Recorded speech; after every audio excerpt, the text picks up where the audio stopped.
अस्सलाम वालेकुम, नमस्कार, सत श्री अकाल एंड गुड इवनिंग। मैं हूँ अर्ज़ू काज़मी और आप हमेशा की तरह से मेरे चैनल पर हैं और भेजा फ्राई देख रहे हैं। जी हाँ, और ख़ैर मुझे शायद ये नहीं भी बताना चाहिए आप लोगों को, तो पहले ही पता है आप लोग कहाँ हैं और क्यों हैं और क्या कर रहे हैं। लेकिन ख़ैर क्योंकि इंट्रो में ऐसा बोलना होता है, ऐसे थोड़ा स्टाइल बनता है, आप समझ रहे हैं ना? लेकिन ख़ैर मैं ये बता रही थी आप लोगों को कि ब बहुत से लोगों को ये अच्छा नहीं लगता है कि जी मैं इतनी सीरियस न्यूज़ को इतना हँस-हँस के, इतना स्माइलिंग फेस के साथ क्यों बताती हूँ, तो उन लोगों से मुझे ये कहना है कि मैं चाहती हूँ कि मेरे जो सब्सक्राइबर्स हैं, मेरे जो दोस्त हैं, मुझे जो देखने वाले, सुनने वाले हैं, वो हमेशा हँसते, मुस्कुराते रहें। टेंशन देने के लिए बहुत लोग हैं जी, बड़े चैनल्स पड़े हुए हैं, बहुत टीवी चैनल्स हैं, यूट्यूब चैनल्स हैं और ज़िंदगी में भी बहुत से लोग ऐसे होते हैं, जो आपको बात-बात पे आपका दिल भी दुखा देते हैं और आपको परेशान भी कर देते हैं। तो ऐसे में अगर एक शो मैं कोशिश करती हूँ कि हमारे जो देखने वाले, सुनने वाले उनकी थोड़ी-सी टेंशन को कम किया जा सके, तो इसमें बुराई क्या है? लेकिन ख़ैर लोग आकर यूट्यूब पे कभी कमेंट करते हैं कि जी ऐसे कैसे न्यूज़ बता रही होती हो? ऐसे कैसे बोल रही होती हो? और कभी आज तो ख़ैर मुझे एक कोई फ़ेक आईडी थी और उन्होंने आके जो है यूट्यूब चैनल के ऊपर जो कमेंट बॉक्स होता है उसमें आके मेरे पेरेंट्स को बुरा-भला कहा, तो मुझे ये कहना है कि पहले हिम्मत कर लो कि आप अपनी ओरिजिनल आईडी के साथ, अपनी रियल फेस के साथ, अपनी जो आपकी ओरिजिनल आपकी शक्ल है, जो नाम है, उसके साथ आके बोलो और बात करो तो मैं मान जाऊँ। मेरे पेरेंट्स को बुरा-भला कहने से कोई फ़र्क नहीं पड़ता, इसलिए कि मुझे यकीन है कि मेरे पेरेंट्स मेरे ऊपर यकीनन प्राउड फ़ील करते होंगे, वो जहाँ कहीं से भी मुझे देख रहे होंगे। और इसलिए मुझे कोई ना आप डरा सकते हैं, ना धमका सकते हैं और ना ही मुझे कोई फ़र्क पड़ता है कि आप आके मेरे पेरेंट्स को क्या कह रहे हैं। ये सब कुछ मुझे ये बताता है या पब्लिक को ये पता लगता है कि आप किस फैमिली बैकग्राउंड से हैं। जो आप उठकर आते हैं और इतनी मतलब मुझे लग रहा है पता नहीं ज़ाकिर नाइक के कोई फॉलोवर थे या पता नहीं और कोई यहाँ से कोई था, कौन था लेकिन बहरहाल उससे फ़र्क मुझे नहीं पड़ता। मुझे जी 4 साल हो गए हैं यूट्यूब पे और यूट्यूब की दुनिया में आने के बाद जितने थ्रेट्स मुझे मिले हैं वो शायद ही किसी ने फेस किए होंगे। लेकिन ख़ैर बड़े-बड़े देशों में ऐसी छोटी-छोटी बातें होती रहती हैं, इसलिए हमें परवाह नहीं है। हम यहीं पाकिस्तान से बैठ के, इस्लामाबाद से बैठ के वीडियो बनाते हैं और हम किसी से डरते नहीं हैं। मरना तो सभी ने एक दिन है, अब उस दिन के लिए अभी से डर-डर के क्या करना है? तो इसलिए बात हम करते हैं और डंके की चोट पर करते हैं। ख़ैर वो डंके की चोट से मुझे याद आया, डंके से डंकी मुझे याद आ गया, ठीक है ना? हम बात करेंगे गधों की। जी हाँ, आपके लिए नहीं, मैं बता रही हूँ आपको पाकिस्तान ने ये फ़ैसला किया है कि वो तकरीबन 2 लाख के करीब गधे जो हैं उनका जो मीट होता है वो और उनकी खाल जो होती है वो हम चाइना को एक्सपोर्ट करेंगे। जी हाँ। वैसे तो जिस तरह से हम सीपैक को चला रहे हैं, तो हमने चाइना को इतना गधा बनाया है, इतना उल्लू और गधा बना चुके हैं कि चाइना के अपने पास बहुत गधे हो जाने चाहिए, जो बार-बार जो है वो हमारे झांसे में आ जाते हैं और उसके बाद आके फिर कहते हैं, हाँ जी सीपैक शुरू करते हैं, सीपैक 2 शुरू करते हैं, उसके बाद काम हम कोई होता नहीं है और ना ही कोई सक्सेस होती है। हाँ, उनके लोगों को ज़रूर टारगेट किया जाता है, लेकिन बहरहाल अब क्या किया जाए और इसके ऊपर तो मैं क्या कहूँ कि वो लोग गधा खाते हैं तो बस गधा तो खैर लाहौर वाले भी खाते हैं हमारे यहाँ हमने सुना है गधे की बिरयानी बनती है लाहौर में इसीलिए अगर उनको चिकन भी खिलाएं तो उनको गधा लगता है या उनको लगता है शायद वो मीट खा रहे हैं या बीफ खा रहे हैं लेकिन बात सारी ये है कि यहाँ पर भी कई लोग पकड़े गए हैं कई जगह ऐसी हैं जहाँ पर पता लगा कि जी यहाँ तो गधे का गोश्त बिक रहा था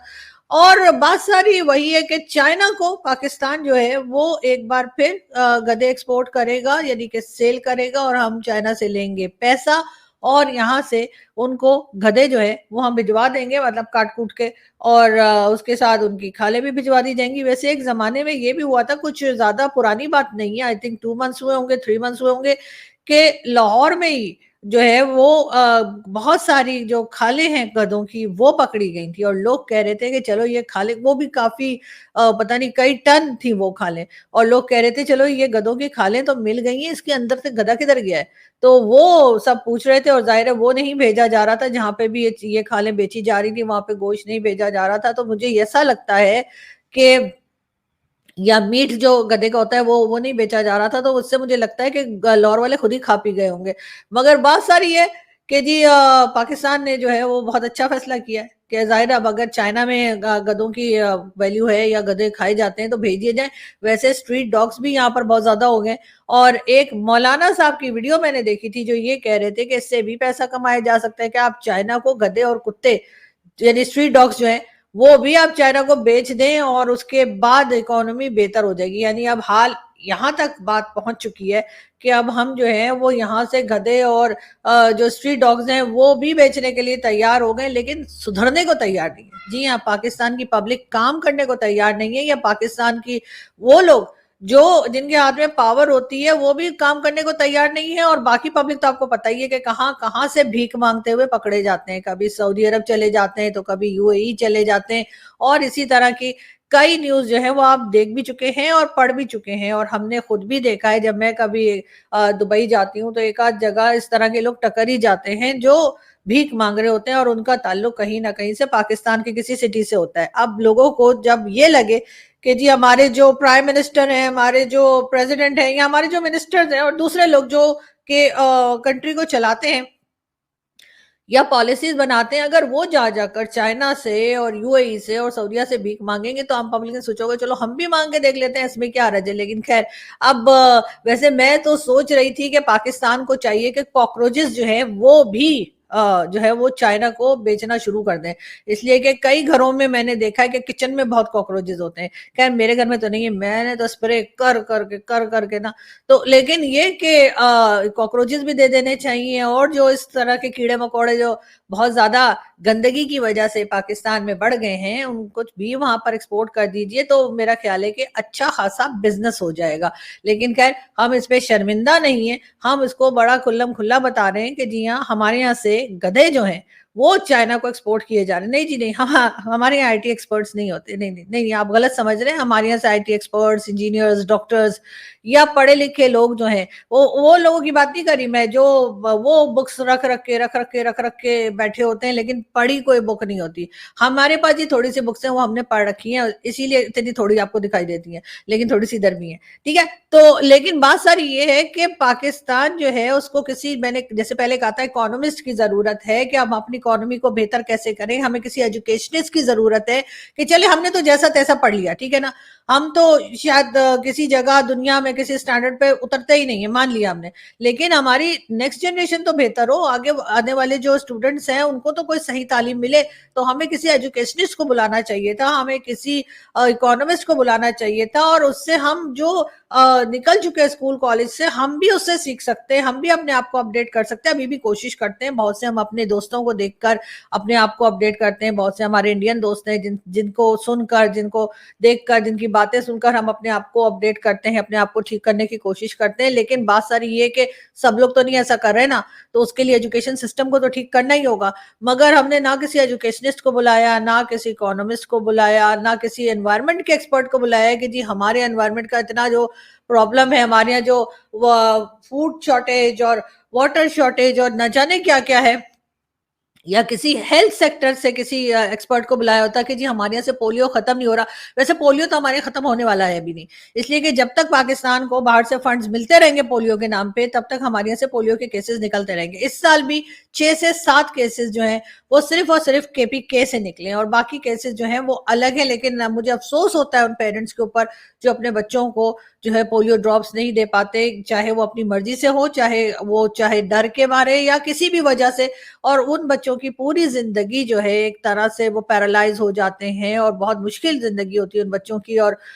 उनको देखकर यकीनन अफसोस होता है। लेकिन पाकिस्तान पोलियो खत्म करने के ऊपर कोई खास बात नहीं हो रही। हाँ, यही होता है कि हमें फंड्स चाहिए ताकि हम पोलियो खत्म कर सकें, लेकिन ये तो बरसों से फंड्स ले रहे हैं। बात सारी ये कि शायद इनके फंड्स जब बंद हो जाएंगे तब पोलियो खत्म होगा पाकिस्तान से, उससे पहले खत्म होता हुआ नहीं लग रहा। जितना भी पैसा दे उससे ये प्रॉब्लम सॉल्व होती हुई दिखाई नहीं दे रही। लेकिन खैर, हमने जो है, आपने जैसे मैंने कहा कि हमें किस किस एक्सपर्ट्स की जरूरत थी, लेकिन हम इसी में खुश हैं कि जी हम गधे बेच रहे हैं, और जाहिर है हमारे पास जो है हम वही बेचेंगे। वैसे बहुत से लोग जो है वो असेंबली में भी बैठे हुए हैं, और मेरा ख्याल है उनका भी कुछ इन्हीं जैसा हाल है, गधों जैसा, तो हमें वो भी एक्सपोर्ट कर देने चाहिए। आपको पता है आज एक नया बिल लेकर आए और कहा है कि अगर किसी को कुछ कहा ना, मतलब अगर किसी पॉलिटिशियन को, किसी सरकार में किसी बैठे हुए आदमी को, या कहीं आपने अपनी भाई लोग को कुछ कह दिया ना, 15 साल की सजा देंगे, 15 साल की, ठीक है ना। और ये मजाक नहीं हो रहा है ये, ठीक है। तो इसलिए आइंदा से आप लोग जो है ना, वो जो कुछ मुझसे सुनना चाहते हैं ना, या जो आप चाहते हैं कि मैं आपको खबर दूं, तो वो कहीं और जाके सुन लिएगा यार, मैंने थोड़ी मानना 15 साल के लिए अंदर जाके चक्की पीसिंग एंड पीसिंग एंड पीसिंग। तो खैर कोई बात नहीं, देखते हैं आगे क्या होता है, आगे का आगे बताएंगे, लेकिन फिलहाल हम बताते हैं, बात हम करते हैं डॉक्टर जयशंकर की। जी हाँ, मेरे फेवरेट डॉक्टर जयशंकर, वैसे तो खैर बहुत से लोगों के फेवरेट हैं, ये देखें। और पाकिस्तान आए थे डॉक्टर जयशंकर और मेरी मुलाकात नहीं हो सकी, लेकिन कोई बात नहीं, अगर जिंदगी रही तो हो सकता है कहीं ना कहीं मुलाकात हो जाए। और जैसे सभी जानते हैं कि मैं तो बहुत उनकी फैन हूं, और मैं यही चाह रही थी कि काश पाकिस्तान के पास भी इसी तरह के कोई फॉरेन मिनिस्टर होते जो कि पाकिस्तान की इंडिपेंडेंट फॉरेन पॉलिसी बना पाते। और लेकिन उसके लिए जाहिर है उसके लिए पैसे की जरूरत है जो भारत के पास है, और हमारे पास भी उधार पे लिया पैसा तो है लेकिन अपना कमाया पैसा नहीं है। और पाकिस्तान शायद कभी जिंदगी में कुछ अकल आए और इकोनॉमी पे काम कर सके, तो हमारे पास भी जब अपना पैसा होगा तो हमारी फॉरेन पॉलिसी भी शायद इंडिपेंडेंट हो सके। लेकिन खैर, जैसा मैंने आपको बताया और आप लोग जानते हैं कि डॉक्टर जयशंकर इस्लामाबाद आए थे, डॉक्टर जयशंकर पाकिस्तान आए थे। और उनके जाने के बाद एक डेवलपमेंट जो हुई है वो ये कि करतारपुर कॉरिडोर का जो एग्रीमेंट है वो 5 साल के लिए बढ़ा दिया गया है। जी हाँ, भारत और पाकिस्तान के बीच में जो एग्रीमेंट है करतारपुर कॉरिडोर को लेकर, उसको जी बढ़ा दिया गया है एग्रीमेंट को, और 5 साल के लिए अब वो एग्रीमेंट जो है उसको एक्सटेंड कर दिया गया है, जो कि एक बहुत अच्छी खबर है और बहुत पॉजिटिव न्यूज है। इसका मतलब ये है कि 5 साल के लिए लोग जो है वो आ जा सकेंगे करतारपुर कॉरिडोर, और कोई किस्म की रुकावट नहीं होगी। और इसमें डेफिनेटली जो क्रेडिट जाता है वो डॉक्टर जयशंकर को जाता है, जो कि पाकिस्तान आए और इतने ऐसे माहौल में जहां पर कुछ दिन पहले ही जो है चाइनीज वर्कर्स पे अटैक किया गया था, पूरी सिटी को एक तरह से लॉकडाउन की हालत में थी पूरी सिटी, और वहां पर जगह जगह जो है सिक्योरिटी के उनको खतरे हो सकते थे। लेकिन फिर भी जो फॉरेन मिनिस्टर हैं भारत के, डॉक्टर जयशंकर, उन्होंने बहुत हिम्मत दिखाई, वो आए और बहुत ही हंसते मुस्कुराते हुए आए और हंसते मुस्कुराते हुए गए, जो कि बहुत हमने दुआ की थी। और मैंने तो खैर बहुत ही दुआ की थी कि बहुत जैसे मैंने अपने कई शोज में भी कहा था, आप लोगों को याद होगा कि मैंने कहा था कि कुछ अच्छी यादें लेकर जाएं और हंसते मुस्कुराते आए और हंसते मुस्कुराते जाएं। और थैंक गॉड कि ऐसा ही हुआ कि वो हंसते मुस्कुराते आए और वैसे ही गए। और अब जाकर उन्होंने प्रेस कॉन्फ्रेंस भी एक कर ली है एससीओ मीटिंग के ऊपर। साथ ही साथ जो है वो करतारपुर कॉरिडोर का जो एग्रीमेंट है वो भी 5 साल के लिए पाकिस्तान ने जो है वो एक्सटेंड कर दिया है। और ये एक अच्छी न्यूज है, और मेरा ख्याल है कि इसी तरीके से चाहे बेबी स्टेप्स कह लीजिए लेते लेते, लेकिन हम लोग जो है किसी अच्छी पोजीशन पे हो जाएंगे। और जैसा कि चाइना के साथ भी भारत का के जो कह लीजिए टेंशन बनी हुई है उसको कम होता हुआ हम देख रहे हैं, जिस तरह से वो दोनों कंट्रीज आपस में बात कर रही हैं। और अब तो मोदी जी गए हैं जी ब्रिक्स में शिरकत करने के लिए रशिया, और वहां पर ये देखिए शी जिनपिंग, एक तो मुझे इनका नाम बहुत अच्छा लगता है, शी जिनपिंग। तो जी जो मिल के हमारे दोस्त सुमित जैन साहब जो है, मैं उनसे कहूंगी सर आपके जो कभी बेटा हो तो उसका, या फैमिली में किसी के यहाँ बेटा हो तो उसका नाम शी जिनपिंग रख दिएगा, मुझे नाम बड़ा पसंद है। तो खैर क्योंकि वो चाइना में होते हैं ना, आपको पता है उनका पूरा ससुराल ही चाइना है। तो खैर मैं बात ये कर रही थी कि शी जिनपिंग साहब से जो है वो मुलाकात हुई है मोदी जी की, और ये एक बहुत पॉजिटिव साइन है। और इसका मतलब ये तकरीबन 5 साल के बाद इन दोनों की मुलाकात हुई। ये भी कहा जा रहा है कि ये मीटिंग जो है ऑलमोस्ट 5 साल के बाद ये दोनों आपस में मिले हैं, और हो सकता है कि इनमें मजीद चाइना और इंडिया के रिलेशंस को लेकर दोनों लीडर्स जो हैं वो बात करें। और उसमें खास तौर पे रशियन प्रेसिडेंट जो है पुतिन, उनका रोल जो है बहुत इंपॉर्टेंट है, और कहा यह जा रहा है कि उन्हीं की कोशिशों की वजह से ये दोनों मिल सके। लेकिन अब ये 3 कंट्रीज जो आपस में मिल गई हैं, यानी कि भारत, चाइना और रशिया, उसको देखकर यकीनन अमेरिका परेशान होगा, और अमेरिका की समझ में नहीं आ रहा होगा कि आप क्या करें, इसलिए कि अमेरिका के लिए कहा जा रहा है कि वो कमजोर पड़ता जा रहा है। अमेरिका जो है उसकी हालत जो है वो पतली होती जा रही है, और वो पहले की तरह सुपर पावर जो एक बना फिरता था, या अभी तक खैर बना फिरता है, उसमें थोड़ी सी कमजोरी आ गई है। और लग ये रहा है कि ये पोजीशन जो है वो बहुत देर तक अमेरिका होल्ड करके नहीं रख सकेगा, और कहीं ना कहीं जो है बाकी कंट्रीज आगे आती हुई दिखाई दे रही है, और ऐसा होना भी चाहिए। इसलिए कि किसी एक के ही अंडर आप रहते रहे और फिर वो आपको कहे जी आप रशिया से ऑयल नहीं ले सकते, जी आप ईरान के साथ काम नहीं कर सकते, तो आप ये नहीं कर सकते, तो आप वो नहीं कर सकते, इस किस्म की चीजें जो है वो डेफिनेटली नहीं होनी चाहिए। और इसी को देखते हुए जो है यानी जो सैंक्शंस अमेरिका लगा देता है बार बार, और उसे किसी से पूछने की, किसी से परमिशन लेने की या किसी से डरने की जरूरत नहीं होती, और वो उठता है और सैंक्शंस लगा देता है, तो ये सब कुछ नहीं होना चाहिए। और डेफिनेटली यही कुछ देखते हुए जो है बहुत से लोग एक पॉजिटिव साइन बता रहे हैं कि चाइना के जो प्रेसिडेंट है उनकी और इंडिया के प्राइम मिनिस्टर की जो मुलाकातें हो रही हैं, ब्रिक्स के लिए गए वैसे वो लोग, लेकिन उसमें जो उनकी मीटिंग्स हो रही हैं और आगे भी होंगी, उसको देखते हुए लोग काफी पॉजिटिव सोच रहे हैं, और उनका ख्याल ये है कि अमेरिका को थोड़ा सा बैकफुट पे वो ले जाएंगे। जी, अगर हम बात करें प्राइम मिनिस्टर मोदी की, तो उनकी मीटिंग जो है वो शी जिनपिंग से तो हो ही गई, लेकिन साथ साथ उनकी मीटिंग जो है वो ईरानियन प्रेसिडेंट के साथ भी हुई है, और बताया ये जा रहा है कि दोनों लीडर्स ने हमास और इजराइल के ऊपर भी बात की है, और साथ साथ चाबहार पोर्ट के ऊपर भी दोनों में डिस्कशन हुई है। और डेफिनेटली जो है जैसे कि मोदी जी के लिए कहा जाता है कि वो हमेशा कोशिश करते हैं कि जहां कहीं भी लड़ाई चल रही है, जहां कहीं भी वॉर हो रही है या एक दूसरे के ऊपर अटैक्स हो रहे हैं, उसको रोकने में वो अपना कोई ना कोई रोल प्ले करें। और इसके लिए हमने कई बार अपने शोज में ये भी कहा कि अगर ऐसा ही वो चाहते हैं तो सबसे पहले चाइना के साथ अपने आप को तो अलग करें, यानी चाइना के साथ जो झगड़ा है इंडिया का, पहले वो अपने आप का अपना झगड़ा तो खत्म करे, फिर दूसरों पे जाए। मुझे लगता है मोदी जी भेजा फ्राई देखने लगे, तो thank you so much Modi ji, क्या भेजा फ्राई देखते हैं। लेकिन बात सारी ये कि उन्होंने वाकई में ये रोल प्ले करना शुरू कर दिया है, और अब वो हमास और इसराइल के बीच में जो फलस्तीन और इसराइल समझ लीजिए, या हमास और इसराइल समझ लीजिए, उसके बीच में जो झगड़ा है उसको भी वो खत्म कराने की कोशिश कर रहे हैं। उसके ऊपर भी उन्होंने ईरानियन प्रेसिडेंट के साथ बात की। साथ साथ चाबहार पोर्ट, जो कि आप लोग जानते ही हैं कि उसमें ईरान भी है, अफगानिस्तान भी है और इंडिया भी है, उसके ऊपर भी उन्होंने जो है ईरानियन प्रेसिडेंट के साथ बात की है। उससे पहले रशिया और यूक्रेन वॉर को खत्म कराने के लिए, रुकवाने के लिए भी इंडियन प्राइम मिनिस्टर अपना रोल प्ले करते रहे हैं, और लोग उन्हें कहते भी रहे हैं। यहाँ तक कि फलस्तीन के लोग जो हैं, जब वो बहुत ज्यादा मुश्किल में आए और अभी भी हैं खैर, तो उन्होंने उस वक्त अगर आवाज लगाई थी तो उन्होंने भारत को आवाज लगाई थी और पाकिस्तान को आवाज नहीं लगाई थी, जो कि हर वक्त मामा चाचा बना रहता है सब लोगों का। तो मेरा ख्याल है कि पाकिस्तान को इस तरफ सोचने की जरूरत है, और बुरा बनाने के बजाय अगर अपने ऊपर काम करना शुरू करें कि आखिर फलस्तीन के लोगों ने हमें क्यों नहीं पुकारा, हम जो मुस्लिम उम्मा के चौधरी हैं हमें क्यों नहीं कहा, उसके बजाय एक नॉन मुस्लिम कंट्री के लीडर को, प्राइम मिनिस्टर को आवाज क्यों दी गई। उसमें यकीनन कहीं ना कहीं हमारे अंदर कुछ ऐसे फॉल्ट्स होंगे, कुछ इसके सब की चीजें होंगी जो हमें ठीक करने की जरूरत है। इसमें माइंड मत किएगा प्लीज, मेरे शोज को देख के बुरा ना मनाया करें, और बल्कि सोचा करें कि हम कहां पर अपने आप को